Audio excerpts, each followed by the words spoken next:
Please be seated.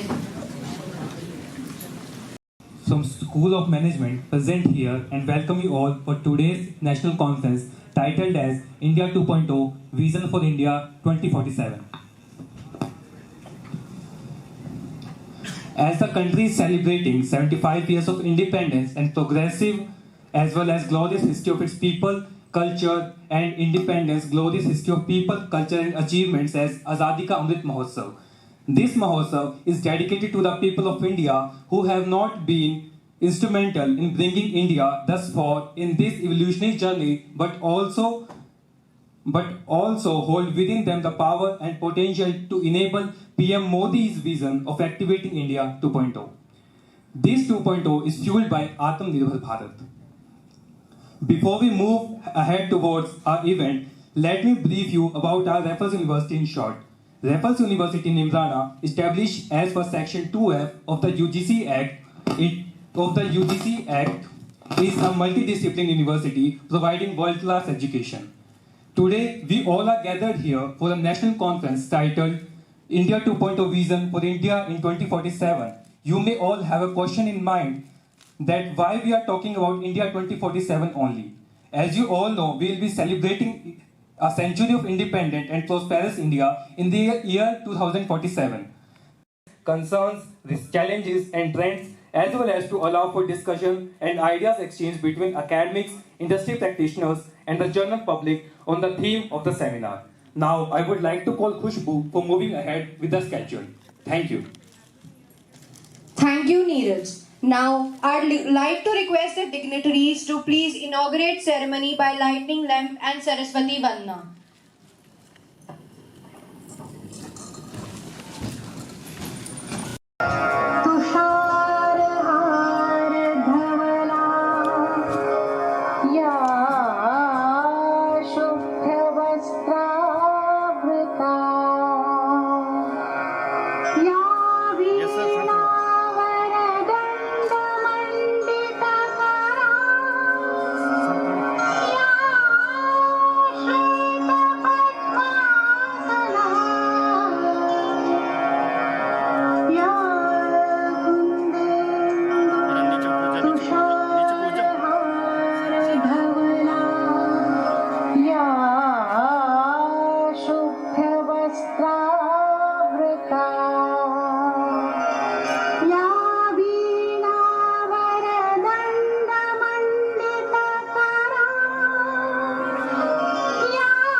request Dr. Sanjeev sir to present Gadangi ma'am a bouquet. Audience, please give applause.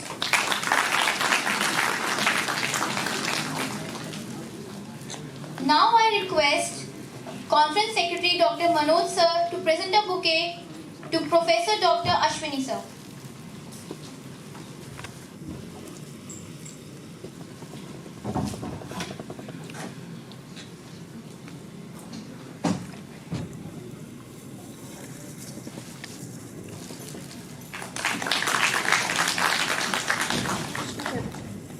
Now I request our conference coordinator Dr. Khemchand sir to present a bouquet to Pankaj Diwan sir.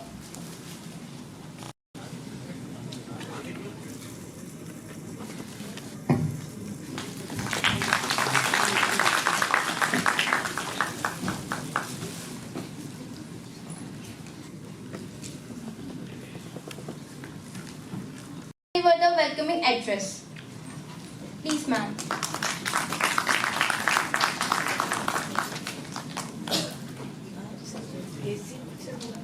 Morning to the crowd assembled here to attend the conference, and the honorable, adorable, affectionate chief guest, the chief patron of the university, who is shouldering all the responsibility to run the university.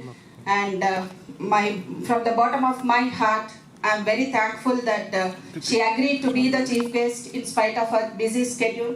And welcome to the conference, madam. And the keynote speaker, Professor Ashwini Mahajanji, the professor from the New Delhi, University of Delhi. And thank you very much, sir. And I welcome you to the auspicious event of the conference. And the guest of honor, Mr. Pankaj Diwanji, plant head, Daikini Air Conditioner Limited, and being the neighborhood, we really glad that and fortunate enough to have an interaction with you, and welcome to the conference, sir. And all the distinguished guests, the student participants, the research scholars, and the paper presenters who are come over here to attend the 2 days national conference on Vision 2.0. India at the rate of 247, that is 2047. So we all know that we are now celebrating the independent India with the 75 years of independence. So because of that independence and the sacrifices to enmark and earmark those sacrifices, we are now celebrating a tagline of Azadi Ka Amrit Mahotsav. Every day we are remembering the patriotic leaders whoever sacrificed, and with their struggle and everything, we got the independence. So at this juncture, I would like to thank our Prime Minister Modi for his vision, because of him now we have drafting a draft or blueprint for 100 years of India, the future India. The future lines of India is India at the rate of 2047. So at that year, we are celebrating the centenary celebrations. And whenever you have a vision, then only we will march forward for the development of any nation. So till today, we are all thinking that India is in developing countries. But now, the vision is that we would march forward and have a place with the developed countries of the world. So that is the vision. And on this vision, there are several factors they are doing, and the sectoral secretaries, the group of sectoral secretaries, they are drafting the draft with the interactions with the different types of institutions from government as well as the non-government organizations. So that templates will be released on 15th of August. Again, that is the Independence Day. So on that, they are discharging or releasing the blueprint for 2047 India. So in that 2047 India, what are all the weaknesses that we have to face and make a place, because our nation totally depends upon agriculture. So when we develop the agriculture, naturally we will march forward in the prosperity and economy of India. Naturally, we will march forward. And security and the defense is the second criteria where they are working to develop a blueprint for it. and because of that, they want to release India from the foreign reliances to march forward and secure a place. And next is industry, commerce and industry, and in this there are some guidelines given where the banks are all the banks are restructured and merged to form only 4 or 5 big banks. So that is also a vision where we want to make our economy very strong enough. And the other one is that infrastructural facilities and urban mapping, where in the rural areas we want to develop a road map where all the infrastructural facilities should be available for all the citizens of India. And lastly, but not least, the technology and governance. And we know that technology is improving day by day and we are using technology. And because of technology, we should not pollute our country. So decarbonization and marching forward for the green country is also one of the criteria that is involved in draft of 2047. And the other one is that with all this, if we achieve, naturally, our India will stand first in the nations, and but not least but not the last but not the least, that is, the thing is that education. We are all in the higher education society, and what are all the amendments that we are, and according to the NEP also we are focusing more on the research. And I congratulate at this junction because they have the organizers of this sir, and I feel it is honor to be to have deliver this welcome address, and with this short brief notes, I once again welcome everyone to participate enthusiastically in the conference, and we are awaiting for the interesting deliberations that are there in the technical sessions. Thank you.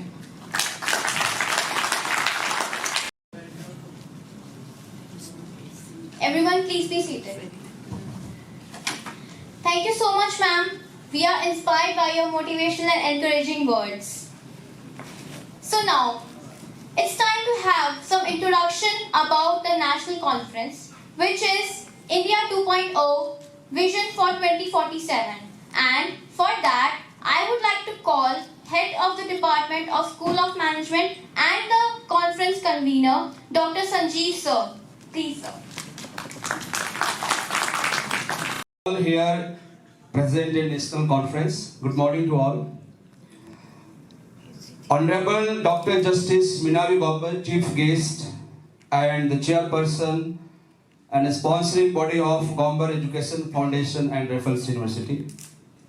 Mr. Pankaj Diwar, Guest of Honor and Plant Head, Deccan Air Conditioning India Private Limited. Keynote speaker and Professor PGDAV College, New Delhi, Delhi University, New Delhi. Professor Dr. Gadangi Indra, Dean Academics, as well as the chairperson of this conference, and other dignitaries, faculty of Raffles University, participants, and students. I feel privileged to introduce a 2-day National Conference on India 2.0 Vision for India 2047. The whole India is celebrating Azadi Ka Amrit Mahotsav for attaining 75 years of India's independence. It is a commendable initiative to reiterate our gratitude to our nation builders. This Mahotsav is dedicated to the people of India who have not only been instrumental in bringing India thus far in its evolutionary journey, but also hold within them the power and potential to enable Prime Minister Sri Narendra Modi visions of activating India 2.0, fueled by the spirit of Atmanirbhar Bharat. The official journey of Azadi Ka Amrit Mahotsav is commenced on 12th March 2021, which started a 75-week countdown to our 75th anniversary of independence and will end post a year on 15th August 2023. When India got freedom, it was exhausted in all aspects, We started with a scratch and today we are standing with a developed nation in the same queue. For this big journey, all sort of people has done their best. Our leaders have focused on planning based of a strategy. Scientists have made good formulas. Engineers have built world-class infrastructure, and farmers have added substantially to the GDP, and teachers have made ready to work human resource, and so on.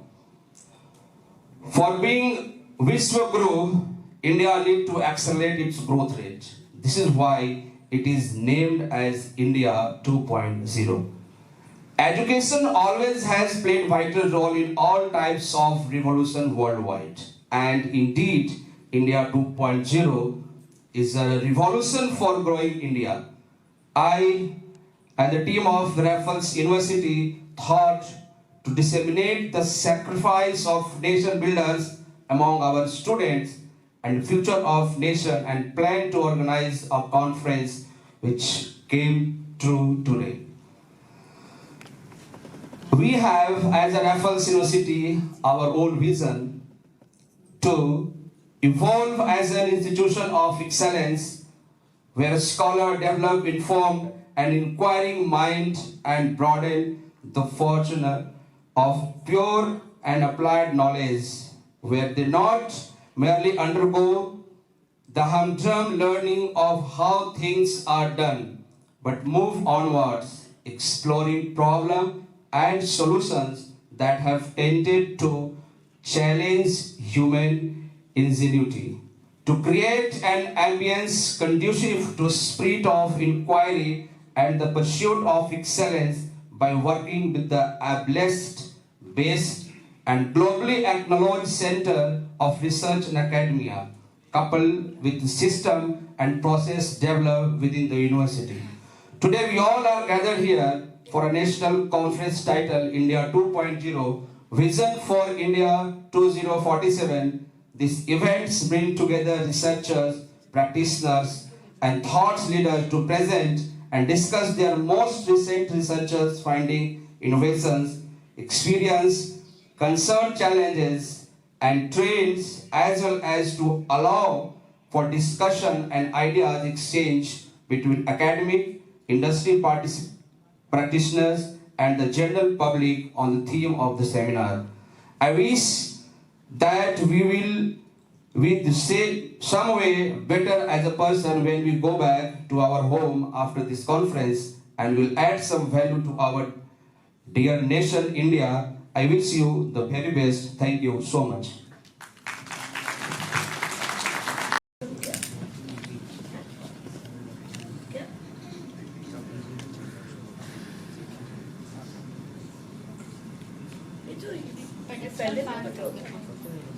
क्या हो रहा है?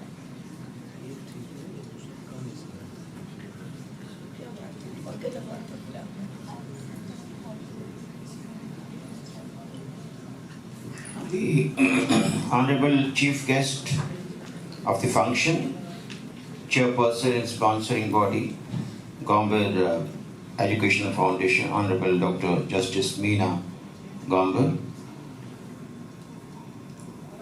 the Dean of the Institute, Professor Dr. Kadangi Indraji, Guest of Honor, respected Pankaj Divanji, Convener of the conference, Dr. Sanjeev Kumar, faculty members of the Raffles University, research scholars, PG and undergraduate students of this great university, ladies and gentlemen.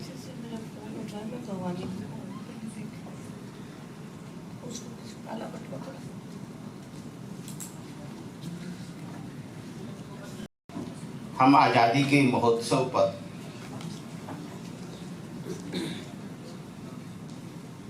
एक महत्वपूर्ण conference करने जा रहे हैं। इसके लिए इस theme को चुनने के लिए इस विषय को चुनने के लिए मैं यहाँ के ऑर्गेनाइजर्स को धन्यवाद प्रेषित करता हूँ। देश को आज़ाद हुए 75 वर्ष होने वाले हैं और हम जल्द ही एक 100 साल पूरे करने के लिए अगले 25 साल में उस कालखंड में प्रवेश कर रहे हैं। तो उस कालखंड के लिए हमारी क्या योजनाएं हो सकती हैं, यह हमें एक अवसर भी देता है।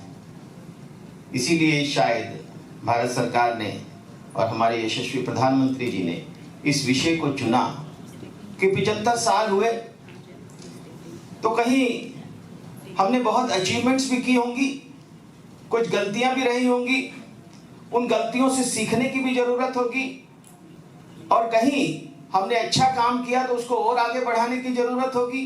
तो इसलिए शिक्षा संस्थानों में इस प्रकार की चर्चा हमें अपने देश के बारे में, दुनिया के बारे में समझ बढ़ाने के लिए भी जरूरी होती है।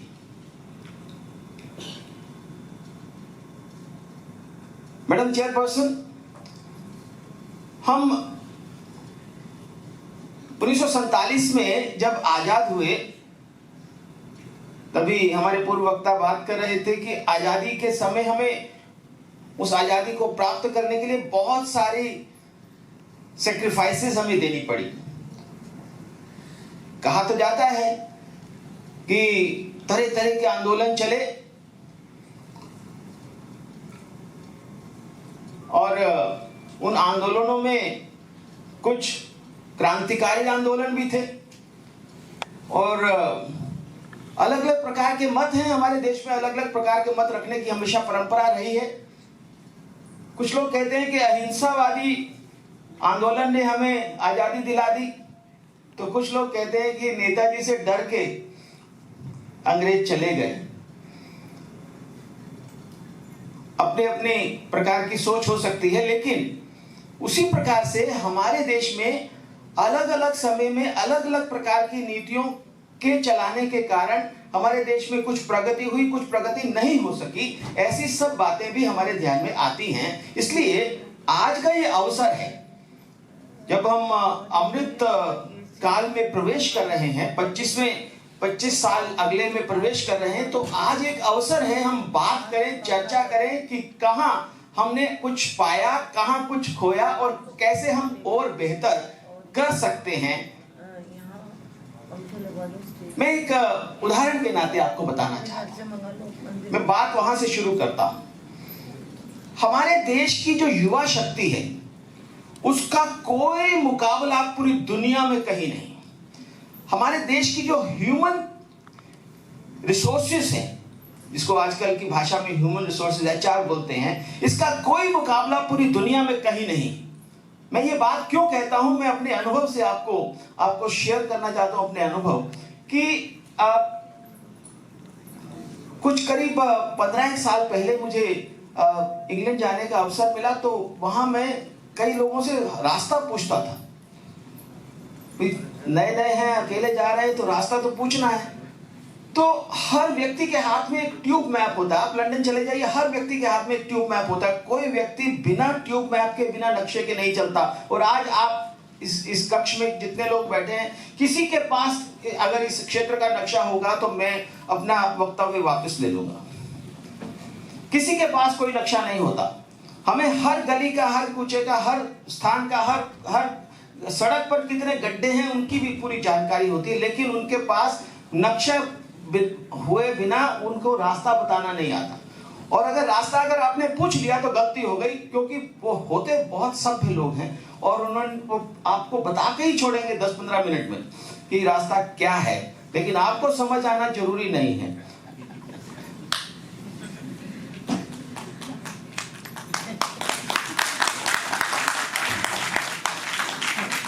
लेकिन वहां मुझे किसी ने समझाया कि देखो, आप ब्राउन स्किन वाले से किसी से जरूर पूछो, आप जरूर पूछो कि तुम देसी हो, वो कहेगा हाँ मैं देसी हूँ। भारतीय बहुत है वहां पर, उनसे रास्ता पूछ लीजिए, वो कहेंगे कि देखो ये सामने जो बस जा रही है इस पर बैठ जाओ, अगले स्टैंड पे उतर जाना, सामने ट्यूब स्टेशन होगा, वहां से ये वाली ट्यूब पकड़ करके आप अपने डेस्टिनेशन पर पहुंच जाना। 5 सेकंड में उन्होंने बता दिया और आपको समझ में आ गया। तो मेरा यहां कहने का अभिप्राय यह है कि हमारी जो तीक्ष्ण बुद्धि है, वो तीक्ष्ण बुद्धि हमें सॉफ्टवेयर में दुनिया का लीडर बनाती है। ये तीक्ष्ण बुद्धि जो है वो हमारे इसरो को इतना कैपेबल बनाती है कि जो अमेरिका, जब हमने पहला अपना अंतरिक्ष यान अंतरिक्ष की कक्षा में स्थापित करना था, आपको याद होगा आर्यभट्ट, तो हमने अमेरिका से निवेदन किया था कि आप हमारा अंतरिक्ष यान हमारे अंतरिक्ष की कक्षा में स्थापित कर दीजिए। उन्होंने क्या वसूल किया होगा आप सब लोग जानते हैं, लेकिन अंतरिक्ष की कक्षा में स्थापित करना है अंतरिक्ष यान, तो मैं 2 क्यों नहीं कर सकता। उन्होंने 2 के बारे में विचार किया, तो उन्होंने कहा मैं 4 क्यों नहीं कर सकता। 4 के बारे में विचार किया तो ये कहा कि हम 104 क्यों नहीं कर सकते। यह है हमारा ह्यूमन रिसोर्स। और इसके बारे में हमारे देश में क्या कभी चिंता हुई? क्या हम हमेशा से गोरी चमड़ी के गुलाम तो नहीं रहे कि वही सबसे ज्यादा समझदार हैं, जिनको रास्ता बताना नहीं आता, जिनके पूर्वज आज से 500 साल पहले जंगलों में रहा करते थे, हम उनसे सभ्यता और उनसे हम ज्ञान प्राप्त करना चाहते हैं। यही हमारी सबसे बड़ी कमजोरी रही और मुझे लगता है कि इस कमजोरी को समझने की भी आज इस अमृत काल में आवश्यकता है।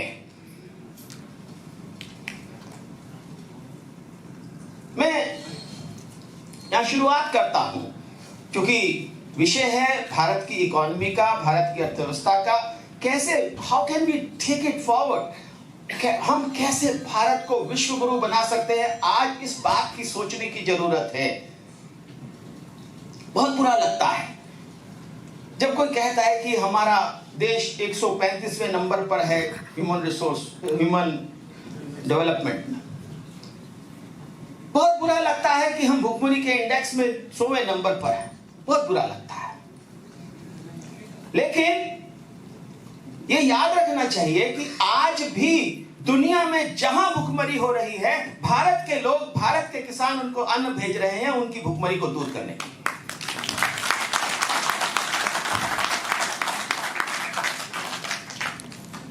सामान्य बात नहीं है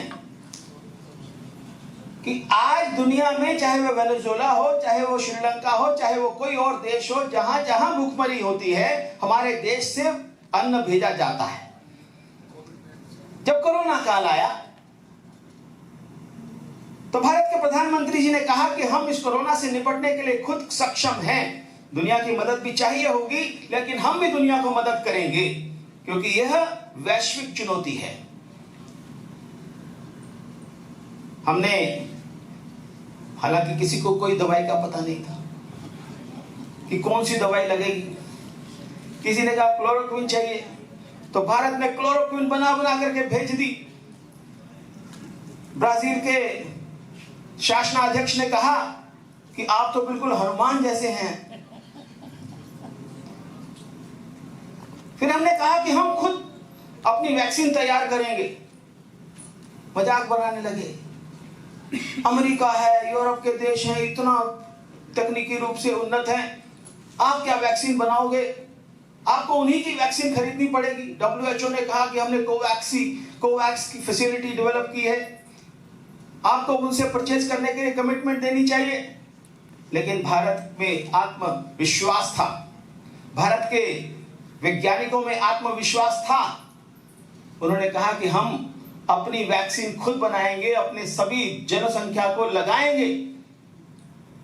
और आज हम देख रहे हैं कि हमने सारी एलिजिबल जनसंख्या को, अपनी पॉपुलेशन को वैक्सीन लगा दी।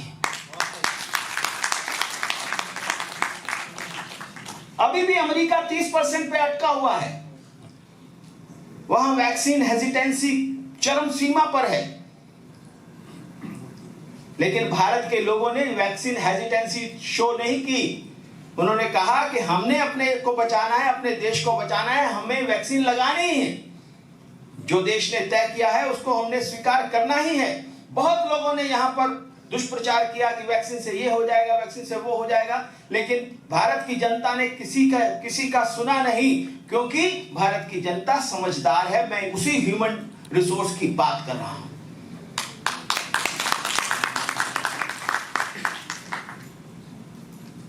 आप अपना कंप्यूटर खोलते हैं, सामने देखते हैं विंडोज लिखा हुआ है। विंडोज किसने बनाया? भारतीयों ने बनाया।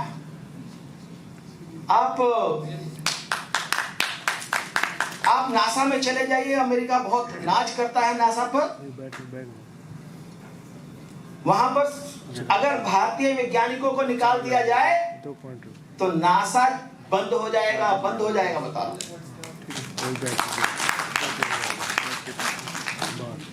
अगर अमेरिका से भारतीय डॉक्टरों को बाहर वापस बुला लिया जाए तो अमेरिका का हेल्थ सिस्टम चरमरा जाएगा।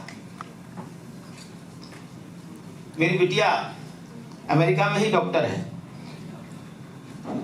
तो बताती है वो कि वहां के लोग आकर के जब उससे इलाज कराते हैं तो वो उसको तो थैंक करते ही करते हैं, वो भारत को भी धन्यवाद देते हैं कि आपके डॉक्टर जो हैं वो हमारा अच्छा इलाज कर रहे हैं। अमेरिका के डॉक्टर इतना अच्छा इलाज नहीं करते। मैंने ये पृष्ठभूमि आपके सामने इसलिए रखी कि हमें अपने ऊपर इस बात पर पहले तो आत्मविश्वास होना चाहिए, आत्मगौरव होना चाहिए, और उसके बलबूते पर देश को आगे बढ़ाने का काम करना चाहिए। जब हम बचपन में इकोनॉमिक्स पढ़ते थे तो कहा जाता था कि भारत एक धनी देश है जहां निर्धन लोग रहते हैं। यही कहते थे ना, India is a rich country हैबिटेटेड by the poor people. हमें अब ये करना है कि भारत एक धनी देश है और हमारे देश में सब लोग धनी लोग रहते हैं।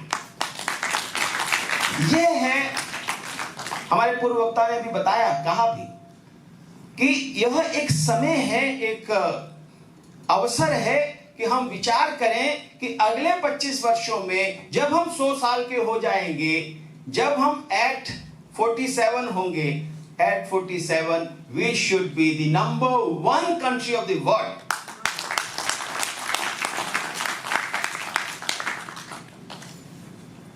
तो मित्रों, मैंने ये जो आपके सामने पृष्ठभूमि रखी, मैं तो पहले तो धन्यवाद करूं कि आपने मुझे इतना लंबा समय दिया बोलने के लिए। तो मैं अपनी बात आपके सामने पूरी तरह से रखने में सफल हो सकूंगा ऐसा मुझे लगता है। तो ये जो ह्यूमन रिसोर्स है, जो हमारे लोग हैं, मैंने इतना तो कह दिया कि ये बड़े तीक्ष्ण बुद्धि वाले होते हैं। क्या बाय फ्लूक होते हैं?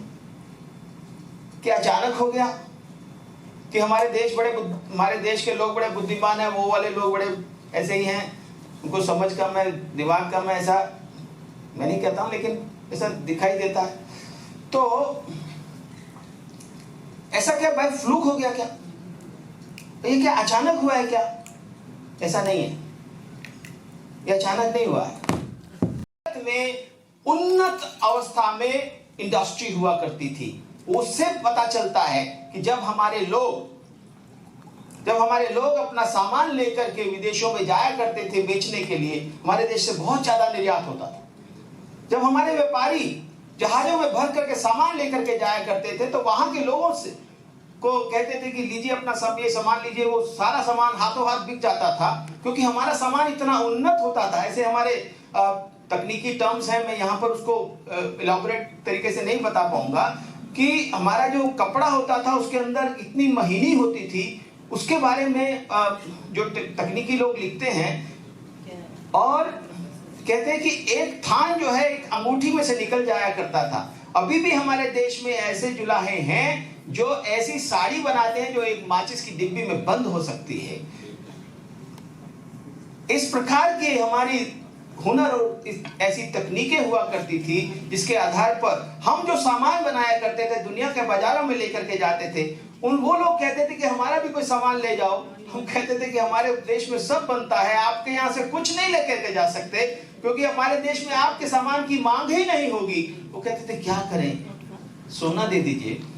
हम सोना लेकर के आते थे, जहाजों में सामान भर के लेकर जाते थे, सोना लेकर के आते थे। इसीलिए आप जानते हैं कि भारत में कोई सोना पैदा नहीं होता है। एक कोलास खान है, वो भी इकोनॉमिकल नहीं है।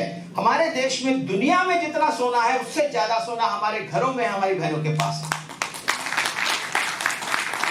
और ये तब है कि हमें कई बार लूटा गया। अंग्रेज शासन के दौरान भी हमने इतिहास में पढ़ा है कि जहाजों में भर भर के सोना जला जाया करता था, लेकिन आज भी हमारे घरों में इतना सोना है कि दुनिया के पास नहीं।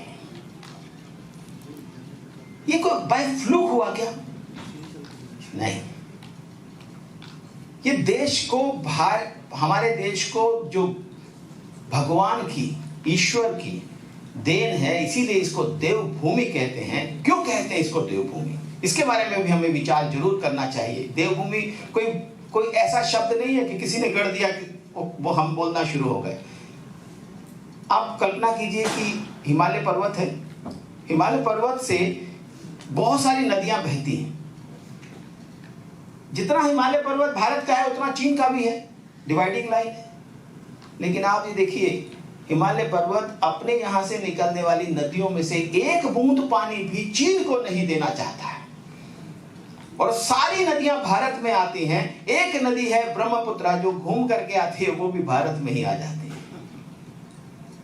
और वहां उन नदियों के साथ जो उर्वरा आती है और वो जो हमारे प्लेन्स में फैलती है, उसमें से निकलने वाला उसमें से पैदा होने वाले जो हमारे अन्न है, वो अन्न हम जब खाते हैं तो वो हमारी बुद्धि को तीक्ष्ण करता है। इसलिए हमें विश्व गुरु बनना है। लेकिन हमारे नीति निर्माताओं ने क्या इस बात को पहचाना? मैं समझता हूं अर्थशास्त्र का विद्यार्थी होने के नाते कि नहीं पहचाना। जब हमने 1947 में आजादी प्राप्त की, उस समय 1951 में जब हमने प्लान्ड इकोनॉमिक डेवलपमेंट की बात सोचनी शुरू की, तब हमने क्या विचार किया? आप सब लोग मैनेजमेंट, इकोनॉमिक्स और तमाम इस प्रकार के विषयों के विद्यार्थी हैं। मैं भी उसी प्रकार का विद्यार्थी हूं। मैं जब विचार करता हूं कि जब हमने प्लान्ड इकोनॉमिक डेवलपमेंट करना शुरू किया, तो हमने क्या विचार किया कि देश का विकास करना है। हमने क्या विचार किया कि हमने इंडस्ट्रियलाइजेशन करना है। बहुत अच्छा था, क्योंकि इस बीच के कालखंड में हमारी अंग्रेज सरकार के कारण बहुत डी इंडस्ट्रियलाइजेशन हुआ। हमारे उद्योग धंधे बंद हुए। हमारे देश को उनके तैयार माल के लिए बाजार और उनके कच्चे माल के लिए स्रोत के रूप में इस्तेमाल किया जाने लगा। This happened. At that point of time, we required industrialization, and the policy was right that we should go for industrialization. We should establish our basic industries. लेकिन तरीका गलत था। हमने कहा कि प्राइवेट सेक्टर कुछ नहीं कर सकता है। हमने कहा कि निजी क्षेत्र कुछ नहीं कर सकता है। जो कुछ करेगा वो पब्लिक सेक्टर करेगा। हाँ, निजी क्षेत्र कर सकता है, लेकिन उसके लिए पहले उसको लाइसेंस लेना पड़ेगा। और अगर उसको कच्चा माल, मध्यवर्ती वस्तुएं लेनी है, कोई इंटरमीडिएट्स लेनी है, तो उसके लिए वो फिर पब्लिक सेक्टर के पास जाएगा, फिर उसका कोटा होगा। इसीलिए उसको कहा कि it was a licence quota regime. Licence quota regime. Students of economics must understand this, that if you are living in an atmosphere where you are asked to take license for every act you do, if you are asked to take the license, तो क्या आप काम कर सकेंगे? आपने सुना होगा industries development and regulation act का नाम? Industries development and regulation act किसी ने सुना है क्या? इंडस्ट्रियल पॉलिसी 1956 और उससे पहले बना 1951 का इंडस्ट्रीज डेवलपमेंट रेगुलेशन एक्ट। उसमें कहा कि आपको कोई भी कंपनी खोलनी है, कोई भी प्रोडक्शन एक्टिविटी शुरू करनी है, पहले लाइसेंस लेके आओ। 6 लोगों को लाइसेंस मिलेगा, उसमें लाइन लगो। बड़े बड़े लोग लाइसेंस ले लिए। लोग कहते हैं कि आप स्वदेशी की बात करते हो, तो ये बताओ कि स्वदेशी हमने क्या कहा? ये नहीं करेंगे। हमारे निजी क्षेत्र के लोगों ने काम नहीं किया। हम उसी एम्बेसडर और फिएट में रहे। एम्बेसडर और फिएट का आपको लाइसेंस मिला था, आपने 7 मशीन लगा दी। कहा जाता है कि ये जो फिल्म है वो धीरू भाई अंबानी पर बनी है, रिलायंस के जो मालिक रहे, और उन्होंने ये कहा कि मैं तुम्हारे कानूनों को नहीं मानता। आपने मुझे एक का लाइसेंस दिया, मैं सिस्टम में से बदल करके उसको 7 मशीन लगाऊंगा और उसको बेचूंगा। और आज आप देख रहे हैं कि रिलायंस वी कैन कुछ कई कमियां हो सकती हैं, उस फिल्म में भी दिखाई गई, लेकिन we should be all proud of our all entrepreneurs who could develop the India the way we should। लेकिन 1990 के बाद हमने 91 में एक नई आर्थिक नीति लेकर के आए, तब भी हमने अपने लोगों पर विश्वास नहीं किया। हमने कहा कि जो करेंगे वो विदेशी करेंगे, एमएनसीज करेंगी, इंपोर्ट बढ़ाने पड़ेंगे, आपको ग्लोबलाइजेशन करना पड़ेगा। अंततोगत्वा हमने ये भी देखा कि फिर भी हमने अपने लोगों पर विश्वास नहीं किया। आज हम अमृत काल में प्रवेश कर रहे हैं। आज हमें इस बात पर विचार करना होगा कि जो हमारे ह्यूमंस, जो हमारे लोग दुनिया भर में अपना परचम लहरा सकते हैं, वो भारत को भी परम वैभव की स्थिति में लेकर के जा सकते हैं, परम गुरु अपना विश्व गुरु बना सकते हैं। इस बात के बारे में हमें विचार करना होगा, हमें देखना होगा। मिसाइल बना सकते थे, टैंक बना सकते थे, राइफल्स बना सकते थे, तमाम प्रकार के डिफेंस इक्विपमेंट्स बना सकते थे। उन्होंने कहा ना, हमने नहीं बनाने डिफेंस इक्विपमेंट्स। हमने प्रतिरक्षा का सामान नहीं बनाना, क्योंकि हमने तो किसी से लड़ना ही नहीं है। लेकिन 1962 देखा, 1965 देखा, 1971 देखा, जब तक हमने परमाणु बम नहीं बना लिया, दुनिया के देश हमसे डरते नहीं थे। जिस दिन हमने परमाणु बम बना लिया, उस दिन से दुनिया के लोग हमसे डरने लगे और किसी ने हमारे ऊपर हिम्मत नहीं की कि आंख उठा करके भी देख लें। इसलिए जरूरी है कि हम डिफेंस में आत्मनिर्भर बने। बहुत बुरा लगा, यूक्रेन में हमारे 18,000 मेडिकल विद्यार्थी, अन्य स्थानों पर हमारे हजारों की संख्या में मेडिकल विद्यार्थी वहां पर पढ़ाई करने के लिए गए। मैंने हिसाब लगाया तो हजारों करोड़ डॉलर हमारे देश से बाहर जा रहे हैं और हमें खबर तक नहीं है। और क्या हमारे देश के जो डॉक्टर्स पूरी दुनिया में जाकर के पढ़ा सकते हैं, वहां पर इलाज कर सकते हैं, क्या हम अपने देश में मेडिकल कॉलेजेस खोल करके अपने लोगों को पढ़ा नहीं सकते? गलत। हमें मेडिकल शिक्षा में भी आत्मनिर्भर बनना पड़ेगा।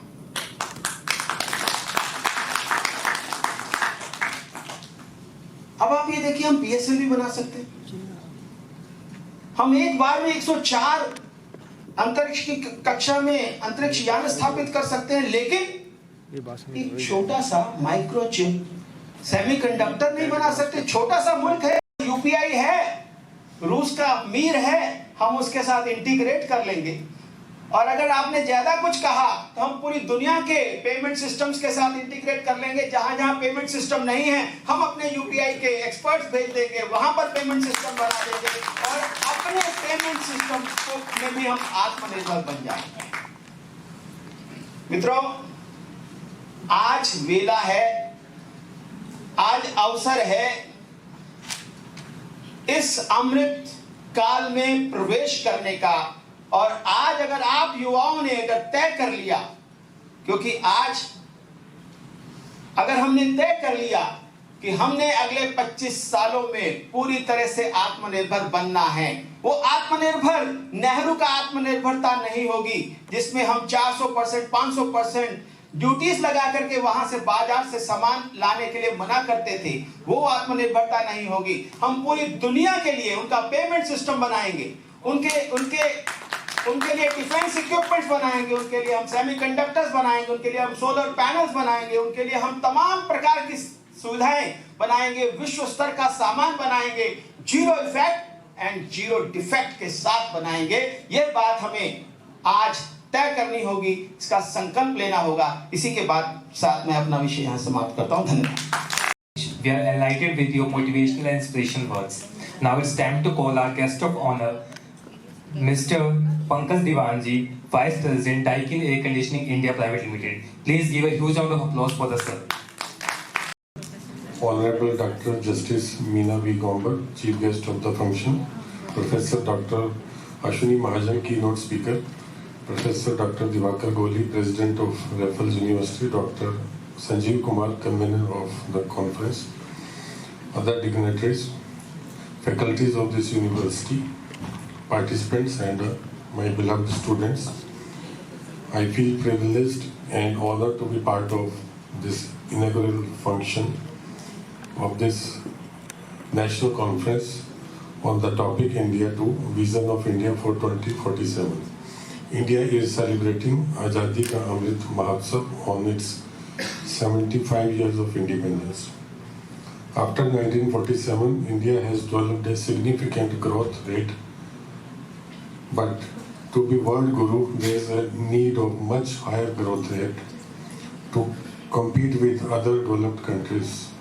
Celebrating Azadi Ka Amrit Mahotsav has a very great impact on the motivation of all Indians. It is reminding all of us that we have to work hard to achieve all our dreams and to be the world leader. Raffles University has taken an initiative to add in this Azadi Ka Amrit Mahotsav and organizing the national conference to support the Mahotsav planned by Central Government of India is a matter of appreciation and pride. I would like to congratulate the conference organizing team and the Raffles University. Special thanks to Dr. Ashwini Mahajan, who has covered almost everything. So I had elaborated discussion, but all the points have been covered. Specifically, I will touch upon some of the challenges which we are going to face in next 25 years to become world's #1 country. The point just discussed is on semiconductor. In this COVID sector not coming from China or Taiwan or Japan. So the industries and government now recognize this, and now all industries are after this, and manufacturing in India. Government has started the production linked incentive schemes, and this will be produced in India very soon, and in next 5 years this problem will be completely out of our country. Unfortunately, we have excess electronic engineers which are searching their jobs, and we were getting this small part from other countries. Similarly, there is a gender diversification issue. We have cultural issues, family values. Still from the financially poor families, the females are not coming out to work. There is an improvement in the buying power, but inequality of income and inequality of buying power still persists in rural areas. Just in April this month, we started one institute, which is Japan India Institute of Manufacturing, where we invited the males and females from local district Alwar, within 30 kilometers of Neemrana. We started a campaign that they will come to institute, they learn the manufacturing, and then they will be absorbed in the industry at the ground level on the shop floor. But unfortunately, no female came in this area. Then finally, we admitted the females migrated from other states in this area, so they have come up and started working. I will also share my experience of 2 decades back when I visited Malaysia and China. I saw female working on the shop floor as an electrician, as a welder, as a brazier. But in a country of 1.35 billion, we have only 34% labor force participation, which is amongst the lowest in the world. When it comes to skilled workforce, the statistics are even more staggering. Japan has 80% skilled workforce, US has 68, China has 24, while India has only 4.7%. When we compare the industrial output of each these countries vis-a-vis India, we are behind. However, we compare CO2 emission, greenhouse gases, we are ahead. So we are giving adverse impact to the environment, which is visible. You can see the change in the weather, the extreme summer and extreme winter we have started witnessing in this part of the country. Similarly, the industry has taken its responsibility and understood the institutes also have to align with the requirement. There are more electronic engineers and there are shortage of electrical engineers. And some graduates have multiple jobs and some do not have even a single job. This is because of the disparity of the institutes. Some are the top institutes, some do not have been recognized well. So with this, I will like to end my address. Thank you very much. Today's theme.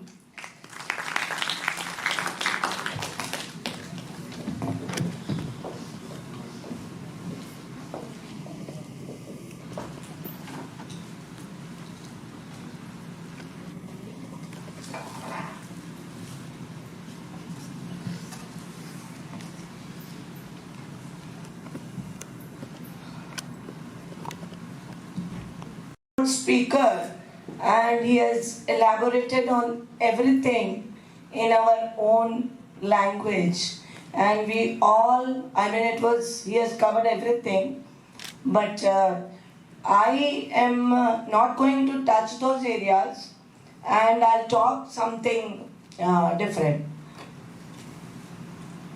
He already said that we were a rich country with poor people.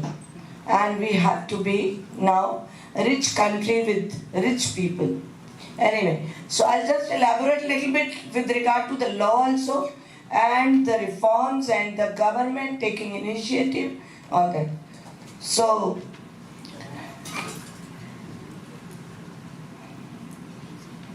Professor Dr. Mahajan, Mr. Diwan, Professor Gadangi Indira, Dean Academics and Dean School of Basic Applied Sciences, Dr. Lakshmi Narayan, Dean School of Engineering and Technology, Dr. Rajiv Kukar, Dr. Sanjeev Kumar, the Dean Allahabad School of Management and the Program Coordinator, Dean of other schools and faculty members, researchers, participants, host students, and all schools. First of all, let me congratulate the Allahabad School of Management for organizing this national conference on a very important contemporary issue. As also, I welcome the researchers, participants and our host students who are sitting here to listen to the luminaries about this very important area. Although this is such a vast topic, it has had 10 different areas the government wants to act upon and is going to be making the blueprint by May 2022 and is going to announce officially on our 75th Independence Day on the 15th of August, as we all know. The world is going through tumultuous stage. We are besieged amidst violence, climate change, pandemic, and political instability. The world needs a philosophy which is truly universal and for humanity.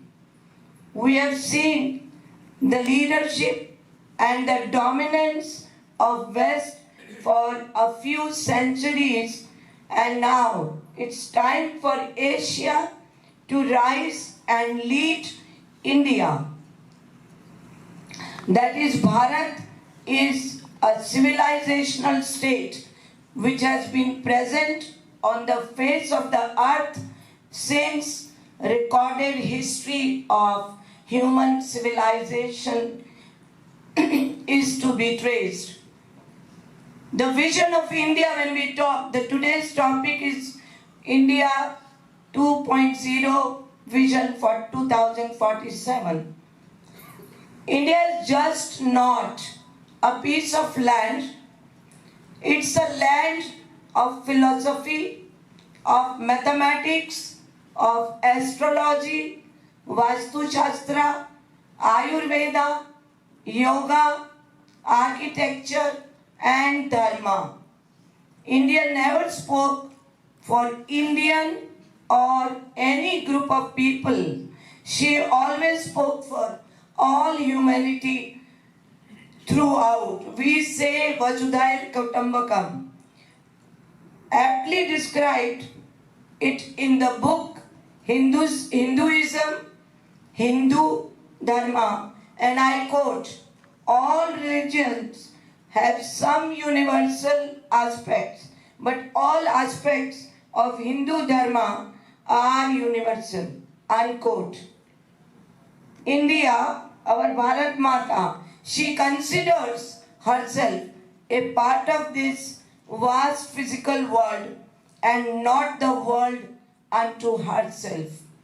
She spoke the language of connecting external world with internal self. She was not just spiritually rich. Bharat Mata was also materially rich. Evidence in this regard can be traced in the OECD study conducted in the leadership of Angus Madison, titled as The World Economy, a Millennial Perspective. This study, conducted by leading economic historians of the world, established that India was economic giant of the world for most of the last 2000 years. As my predecessor has said right now, 2000 years of history, barring the period when she was colonized. Thus, India has in her genes for what it takes to be a prosperous state. Present day, India is modern avatar of ancient India. As it is a republic now, India has always been a welfare state, which is evident from her history and dharmic texts. We just have to retrieve that memory lost somewhere because of 1,000 years of onslaught on our Dharti Mata. What should be India when she achieves her modern avatar, sojourn on which commenced on August 1947? Here are my visions of India, which I want to leave for my future generations, to our sons and to our daughters. India should be Bharat. First and foremost, no civilization can develop on borrowed history and formulas for natural growth and development. What our educational system teaches us needs to redesign to make it more Bharatiya. We should not be Macaulay Indians. We should be Indians of rishis and sages of this land who gave us spirituality of master our inherent weaknesses of Kam, Krodh, Irsha, etc. Welfare state of India's size cannot be run on the principle of rule of law as understood by West. We need the rule of Dharma. We need people to control their inner weaknesses through complete sovereignty of their own conscience and desires. Economic growth without spiritual content would lead to mindless commercialization and cutthroat competition. Wealth is a generic word which should be understood as comprehensively as possible. Wealth, health, wealth of physical matters and wealth of wisdom should be the objective of the state of India. We have the formula for that growth already given by our forefathers who excelled in mathematics, in science, in geography, in philosophy, etc. Let us amalgamate our tradition and ethos with modernity. When we say economic growth and inclusiveness, as stated above, India for last 2000 years of our history has been an economic powerhouse except the years of Muslim and Western colonization. According to OECD report mentioned above, India and China had contributed more than 50% to the world GDP for more than 1,000 years. The present economic growth would stem from micro, medium and small enterprises. Following are the findings of the annual report on employment generation by MSMEs, annual report 2018-19, Government of India, Ministry of Micro, Small and Medium Enterprises.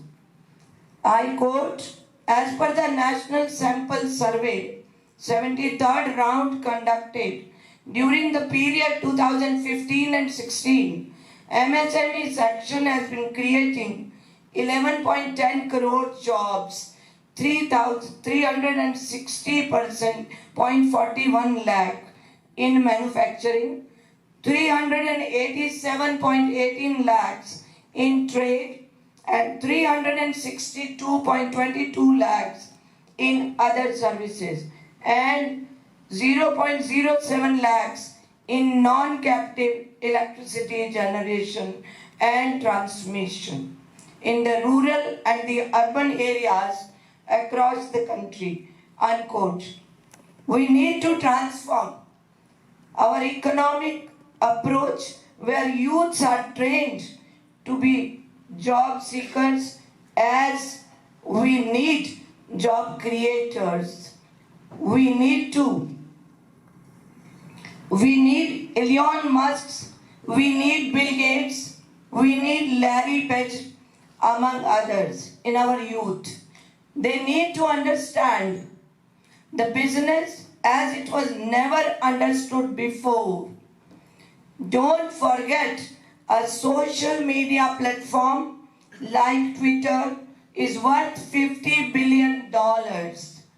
All it does is to allow you to express your feelings or messages in few characters to other people. Present day Modi government has already started its flagship program of encouraging the startups.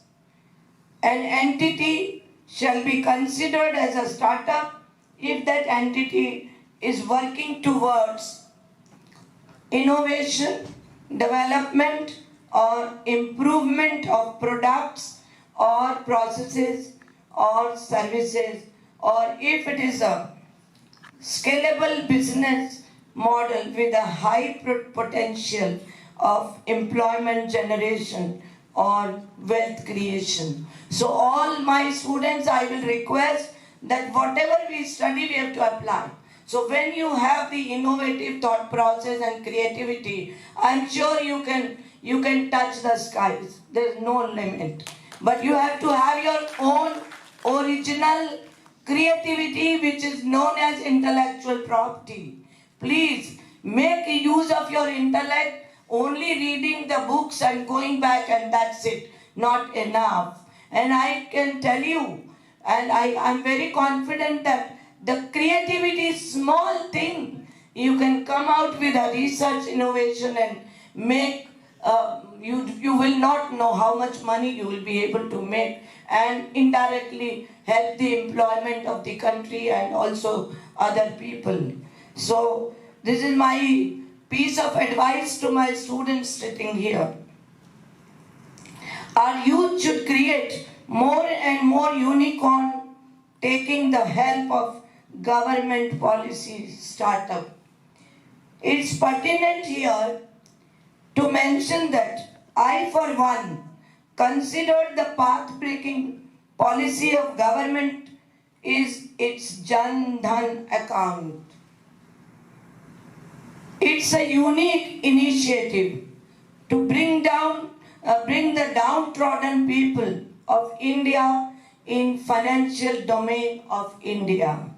Jan Dhan, not only tool of financial inclusion, rather it's a tool to plug the leakage in the governmental policies of beneficial schemes. I wish this financial inclusion program and its marriage with technology must continue forever. Dr. Mahajan was talking about the policies. Yes, we were always talking of Swadeshis and everything before 91. No competition, no privatization also we brought, and then slowly after 90 we entered into the economic programs in 2000s, and then in insolvency, bankruptcy code coming 2016 and GST, etc. The government has been trying. I can say that basic various steps taken by the present government till now, they clearly show that we are moving forward in the right direction.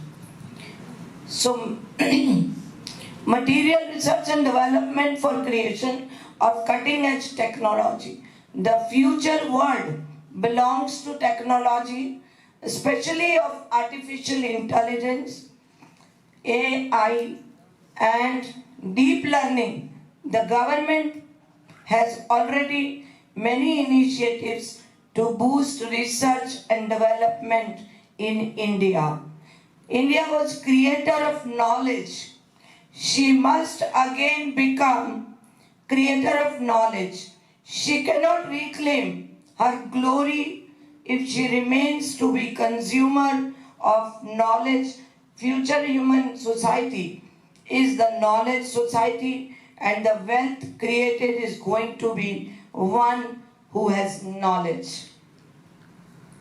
The welfare laws in India has adopted the free economy model, which requires entrepreneurs to enjoy the free market.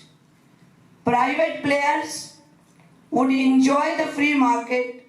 The legislature must bring laws which protect the individuals from the clutches of private individuals. I must mention here the commendable efforts that the government of India, under the leadership of our Prime Minister Modi, has taken to codify the labor laws, or can say employment laws as it is called these days. It will ensure protection to employees and entrepreneurs both. We at School of Law, Raffles University, conduct annual National Employment Law Moot Court every year, and indirectly these laws are thrown light upon. So,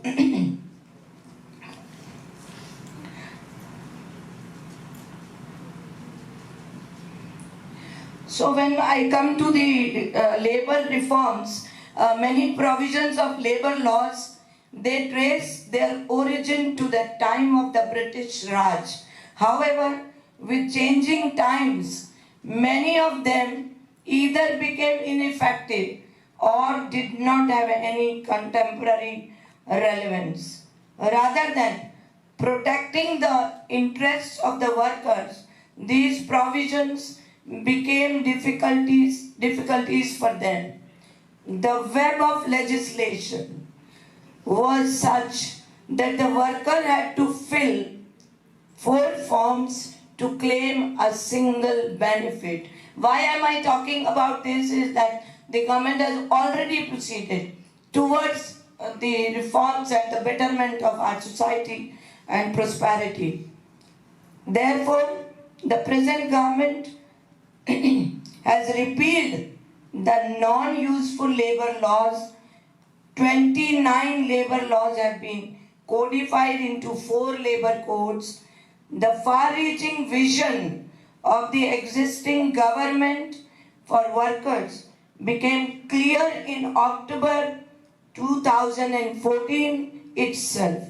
The moment Prime Minister Modi took over the reign of the government, the Shramev Jayate, we only know Satyamev Jayate, and October 2014 was the Nara Shram Ev Jayate was started.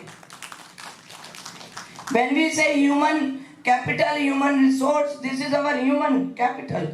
And if we want to make everything in our country made in India, make in India, then naturally we have to take care of our laws, and especially the worker. They are the basic people you can bend upon. Giving importance to the workers, when the Prime Minister had started Shramev Jayate on 16th October 2014. At that moment, while terming the workers as nation builders, we all know that during Corona time the medical profession was also given a term. So they were also titled as nation builders, and in fact they are. Because when we want to produce semiconductor or anything in our country or solar, they are the ones who are going to execute. Yeah. So he said that the power of Shramev Jayate for growth of the country was equal to the principle of Satyamev Jayate. Workers were given the benefit of portability through the universal account number so as to enable them to withdraw their provident funds security from anywhere. In addition, the system of Inspector Raj, sir was talking of the license Raj, so the system of Inspector Raj was removed because there was so much of litigation about labor inspector coming in, bothering the people for doing their proper work also. So Inspector Raj was removed by making the role of inspectors to that of advisors and facilitators for workers. The nomenclature has already been changed. In addition, through Shram Suvidha portal, the industry was provided ease in return filing. At that time itself, the government made it clear that if attitude is respectful, then the workers become Shram Yogi, Rashtra Yogi and nation builder. The Prime Minister made a clear even then that issues of the workers should now be seen from the perspective of workers and not from the perspective of the employer. Through continuous reforms and by taking care of the interests of the workers, the Modi government started the initiative of providing social security to old age workers of an unorganized section. Unorganized, I'm talking of the domestic bodies who come and work and they have no laws to apply. So now they have been brought into the ambit of this code. Old age workers of unorganized sector. For this, the Pradhan Mantri Shram Yogi Man Dhan Yojana was started, in which provisions were made for pension benefits of rupees 3,000 per month after reaching the age of 60, which has never been done in our country, never. The existing government also wanted to know the correct status of labor laws made for the workers, whether these are really beneficial or not, and whether there is any labor law which is not allowing the workers to make progress. The labor reforms undertaken since, I will just in brief give you the bullet points, since 2014 are that for transparency and accountability, the usage of IT-enabled systems for inspection has been made mandatory. The ceiling limit of gratuity has been increased from rupees 10 lakhs to 20 lakhs from 29th March 2018. On 16th February 2017, the Payment of Wages Act enabled payment of wages to employees by check or crediting to their bank accounts. And then is Maternity Benefit Amendment Act 2017, which came into effect on the 1st of April 2017, increased the paid maternity leave from 12 weeks to 26 weeks. So we say that it's a welfare state and we take care of our people. The empowerment of worker is necessary for an empowered, prosperous and Atmanirbhar Bharat. On the occasion of passing of Labour Law Reforms Bill on 23rd September 2020, in the Parliament, the Prime Minister tweeted, and I quote, "Long due and much awaited labour reforms have been passed by the Parliament. The reforms will ensure well-being of our industrious workers and give a boost to economic growth. They are also shining examples of minimum government, maximum governance. The new labour codes universalize many minimum wages, timely payment of wages, and they give priority to occupational safety of the workers. These reforms will contribute to a better working environment which will accelerate the pace of economic growth which we visualize for our 2047. These labour reforms will ensure ease of doing business, and these are futuristic legislations which will empower enterprises by reducing compliance, red tapeism and inspector raj. These reforms also seek to harness the power of technology for the betterment of the workers and the industry both. I must highlight the tremendous work these reforms has brought for India in its recent report. The World Bank has applauded India to reduce poverty in India. According to this report, India halved the number of existing poor people between 2011 and 2019. Sir, we are going to be rich country with rich people. We have already halved the poverty. The findings of World Bank report. The findings of World Bank has been also approved by a similar report by the International Monetary Fund study, which estimated that taking food subsidy into account, India had almost eliminated extreme poverty by 2021. Given the scale of the problem at the time of independence, this is a considerable achievement in 2 generations. It also coincides with India becoming the world's 5th largest economy.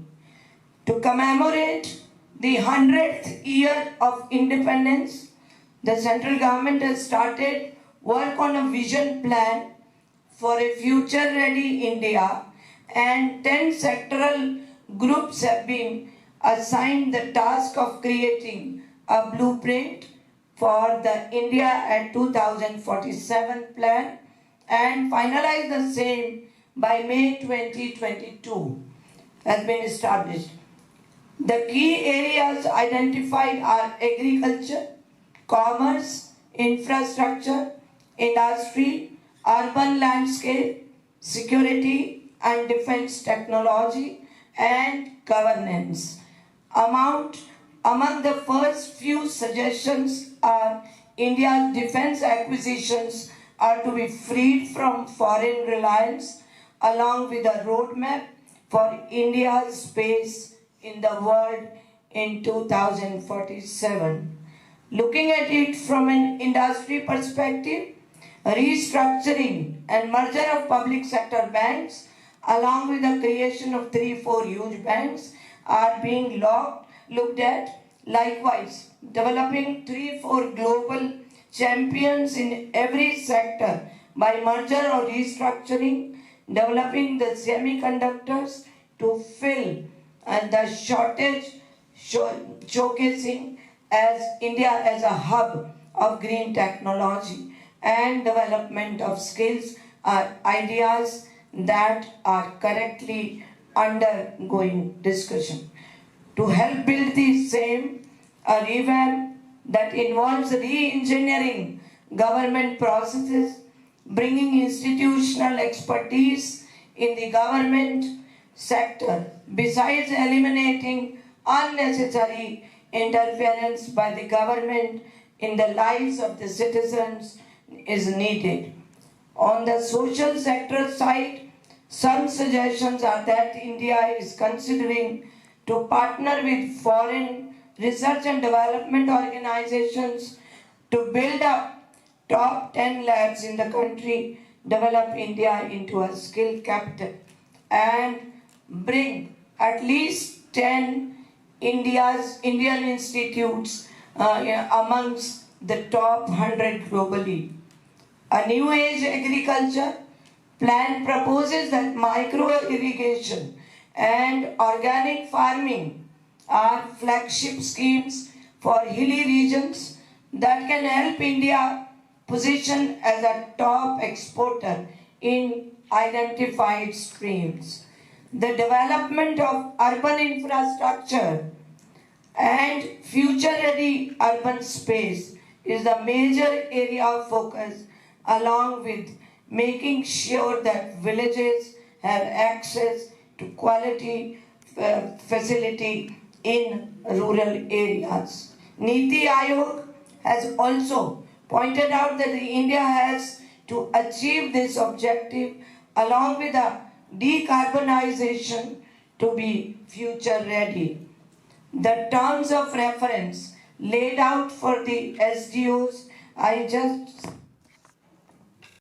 in government and private sector, both along with the most advanced international capabilities across sectors, to identify strategic areas where India has potential to become world leader given a defined timeline.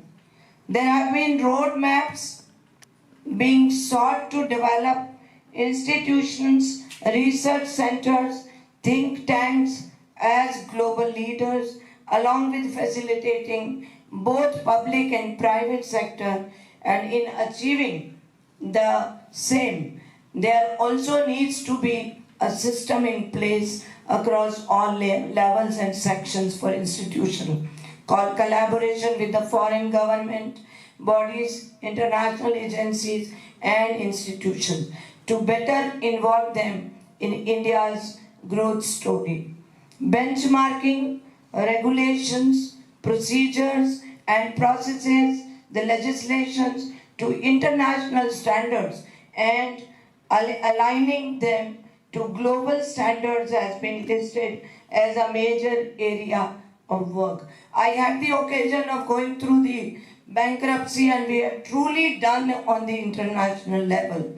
So we are already on our path by taking steps to achieve our goal. Technology has been identified as an important area of work. SGOs need to identify focus areas to position India as a leader in such sectors within the decade and incorporate a framework to leverage technology across all sectors. Along with this, the government also wants SGOs to assess disparities across sectors, regions and states and also suggest measures to reduce them. Vision India 2047 intends to be guided by the aspiration for India at 2047, like attaining new heights of prosperity, making best facilities available both in winter is to be prepared after brainstorming. Already we have had a new education policy, but something more is being done to bring it to achieve our object. The various stakeholders which enter area, the research institutions, universities, etc. Other issues include the global value chains, leveraging sunrise sectors, growth, climate change, research and development, innovation, and entrepreneurship, employment issues, human capital development, and government theory. Thanks a lot. We are blessed to have you among us on this occasion. Thank you so much, ma'am. Moment of honor to our chief guest, Honorable Dr. Justice Meena V. Gomba, ma'am.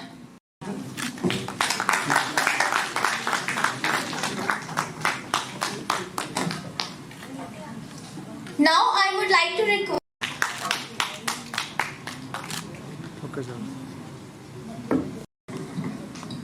Vote of thanks to our chief guest, Honorable Dr. Justice Meena V. Gomba, who has spared time from their valuable schedule, very busy schedules to grace the occasions. I would like to thank our guest of honor, Mr. Pankaj Diwan, for accepting our invitation and gracing the inaugural functions. I would like to thank you so much, sir, for your very thought-provoking and interesting address. I express my deep gratitude to Professor Gadangi Indra for her welcome speech and guidance for this event. Thank you so much, ma'am. Further, big thanks to the Master of Ceremony for their effort towards anchoring to the events with their style and an idea of explanation of everything. I mention my deepest sense of appreciation and would place on record my hearty thanks to all the volunteers because of whom we made this function possible.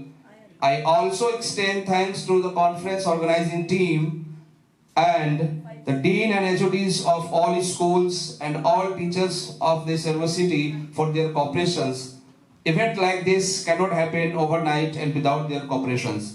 Also, I would like to convey thanks to all our non-teaching and technical staff for their prompt support to make this event successful. Thank you so much.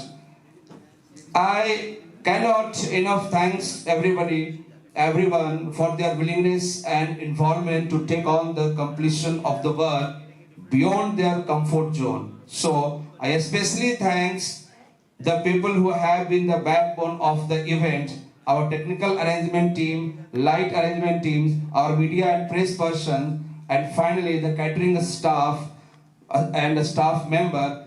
Once again, thank you all. Thank you so much for present here for this conference. Thank you so much. Over to you.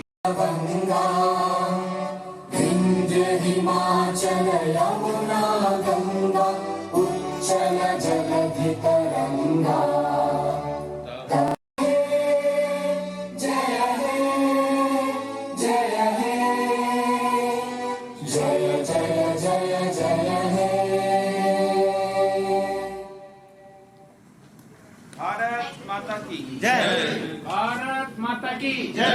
Bharat माता की जय। भारत माता की